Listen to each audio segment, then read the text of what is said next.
Hello students, मैं आपका Hindi subject teacher.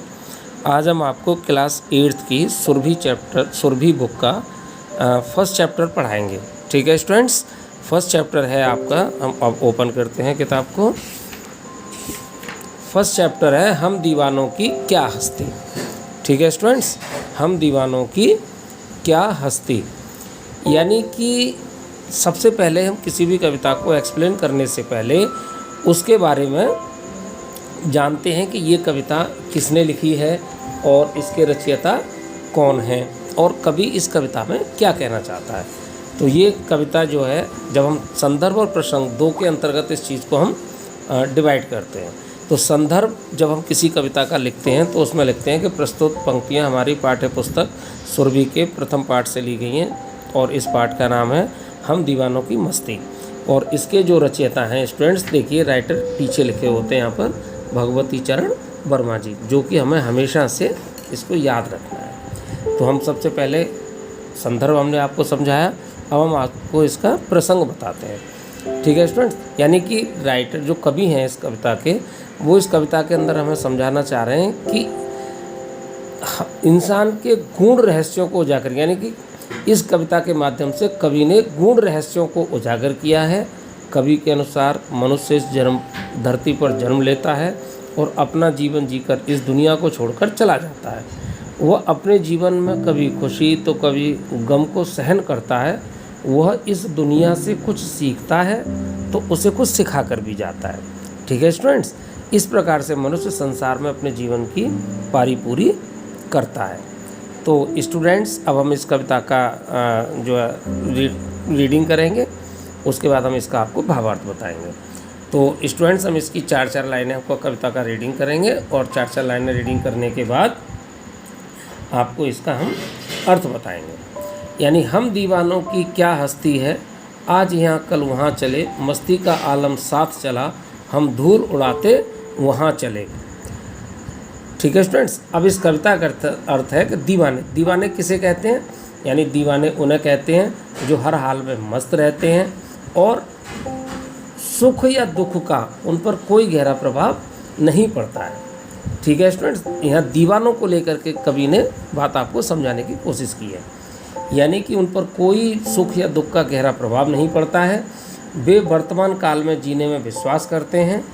ठीक है स्टूडेंट्स, और दीवानों की कोई हस्ती नहीं होती। हस्ती मीन्स उनका कोई भी वजूद नहीं होता, मतलब उन्हें इसका कोई घमंड भी नहीं होता कि वे कितने बड़े आदमी हैं, और ना ही इसका कोई मलाल होता कि उन्हें किसी चीज़ की कोई कमी है। यानी कि वो अपने जीवन में हर हाल में खुश रहना चाहते हैं। अगर उनके जीवन में किसी चीज़ की कोई कमी है, अगर किसी प्रकार की कोई परेशानी है, तो वो मस्त रहते हैं, यानी उनके साथ हमेशा मस्ती का आलम होता है। और वे जहाँ भी जाते हैं गम को धूल में उड़ा देते हैं, यानी कि वो कभी भी गम अपने दिल में दिमाग में नहीं पालते। अगली लाइन है, आए बनकर उल्लास कभी, आंसू बनकर बह चले अभी, सब कहते ही रह गए अरे तुम कैसे आए कहाँ चले। ठीक है स्टूडेंट्स, तो इसमें कवि कहना चाह रहा है अगली पंक्तियों में कि वे किसी जगह पर जाते हैं तो एक उल्लास की तरह सब में जोश का संचार कर देते हैं। यानी कहते हैं प्रसन्न व्यक्ति, मस्त व्यक्ति जहाँ भी रहेगा वहाँ का वातावरण खुशनुमा बनाएगा और वो वहाँ के अपने साथ के लोगों को एक प्रसन्नता से प्रफुल्लित करेगा। जब भी कहीं से जाते हैं तो वे आंसू की तरह जाते हैं, यानी पीछे लोग अफसोस करते रह जाते हैं उनके जाने का कि अरे इतने अच्छे इंसान थे और ये चले गए। अगली लाइनें पढ़ते हैं स्टूडेंट्स, किस ओर चले मत यह पूछो, चलना है बस इसलिए चले, जग से उसका कुछ लिए चले, जग को अपना कुछ दिए चले। ठीक है स्टूडेंट्स, इन कविता की 4 लाइनों में कवि कहना चाह रहा है कि दीवानों का काम होता है चलते रहना। दिशा कोई भी हो, चलते रहने का नाम ही जिंदगी है। ऐसा कवि ने इन 4 लाइनों के माध्यम से समझाने की कोशिश की है। जो असली दीवाने होते हैं वे हमेशा संसार में कुछ लेकर रहते हैं, कुछ संसार से कुछ न कुछ लेते रहते हैं और बदले में उसे कुछ न कुछ देते रहते हैं। यानी प्रसन्न लोग हमेशा दूसरों को भी खुश रखते हैं और वो खुद भी खुश रहते हैं। जिंदगी में कभी भी कोई अर्ध विराम नहीं आता, यानी कि वो अपने जीवन को कभी भी मायूस नहीं समझते, कभी जीवन को रोकते नहीं, और पूर्ण विराम तो बहुत दूर की चीज़ है। ठीक है स्टूडेंट्स, अब अगला हम अगली लाइनें पढ़ते हैं।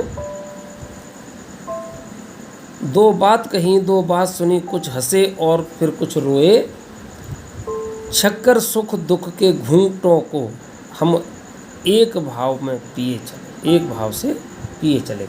यानी वे कवि इन कविता में इन अगली 4 लाइनों में समझा रहा है कि वे लोगों से बातों के जरिए अपने दुख सुख को बांट लेते हैं और सुख और दुख दोनों को घूंट समझकर, यानी छक्कर और मज़ा लेते हैं। दोनों के घूंट यानी कि सुख का भी आनंद लेते हैं और दुख का भी आनंद लेते हैं। यानी सुख और दुख के दोनों के घूंटों को वो खूब पीते हैं, यानी कि उनको अनुभव करते हैं और उन्हें जीना जानते हैं। अगला है हम भिखमंगों की दुनिया में, अगले पेज पर है स्टूडेंट्स, आप अगला पेज देखिए।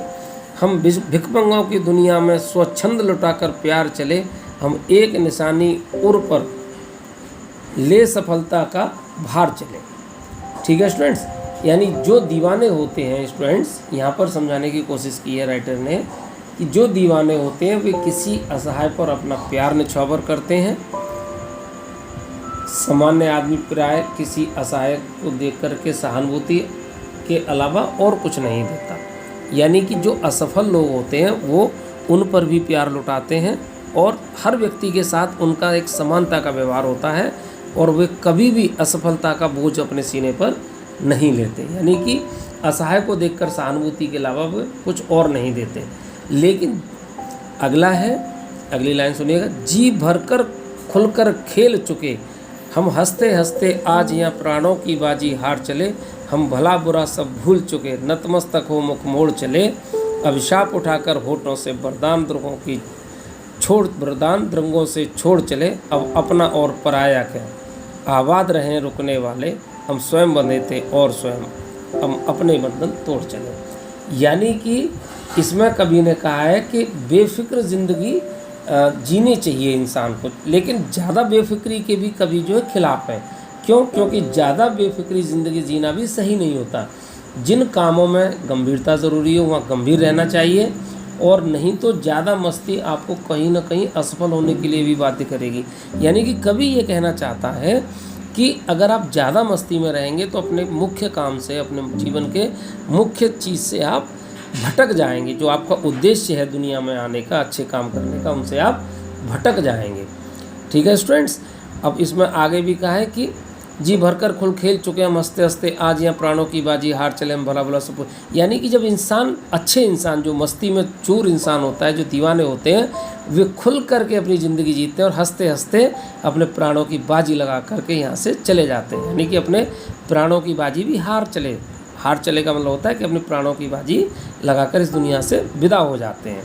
हम भला बुरा सब भूल चुके। और कभी कहता है जो ऐसे लोग होते हैं वो जीवन में अच्छाई भलाई बुराई को भूल जाते हैं और नतमस्तक हो मुख मोड़ चले और अपना शीश झुका करके इस दुनिया से विदा ले लेते हैं। अभिशाप उठाकर होठों पर वरदान द्रंगों से छोड़ चले, अब अपना और पराया क्या, आबाद रहे, अब अपना और पराया क्या, आबाद रहें रुकने वाले, हम स्वयं बंधे थे और स्वयं हम अपने बंधन तोड़ चले। यानी कि कवि इसमें कह रहा है कि अभिशाप उठाकर होठों पर, यानी कि अगर हमारी किसी ने बुराई भी की है तो उस चीज़ों को भी हमने अपने जो है होठों पर लिया है, वरदान द्रंगों से छोड़ चले, लेकिन हम आपको बिल्कुल छोड़ चले। अब यानी भलाई बुराई, किसी का अभिशाप, इन सब चीज़ों को छोड़ चले और क्या छोड़ चले, अपना और पराया क्या। यानी अच्छे लोग, अच्छे दीवाने मस्त लोग जो जीवन जीते हैं वो अपने और पराये में भेद नहीं करते और इसी बात को सोच करके कि यहाँ दुनिया में, इस संसार में अपना और पराया क्या है, कुछ नहीं है, इसी चीज़ से वो प्रभावित होकर अपने आप को बंधन मुक्त करके चले जाते हैं। आबाद रहें रुकने वाले। और कभी कह रहा है कि जब इंसान इस दुनिया को छोड़ के जाता है तो रुकने वालों के लिए कहता है कि यहाँ जो लोग रह रहे हैं, जो उनके अपने हैं या उनके जो है मित्र हैं या उनके परिवार के लोग हैं, वो सभी आबाद रहें। और अपने बारे में कभी स्वयं कह रहा है, मस्त दीवानों के बारे में, कि हम स्वयं बंधे थे और स्वयं हम अपना बंधन तोड़ चले।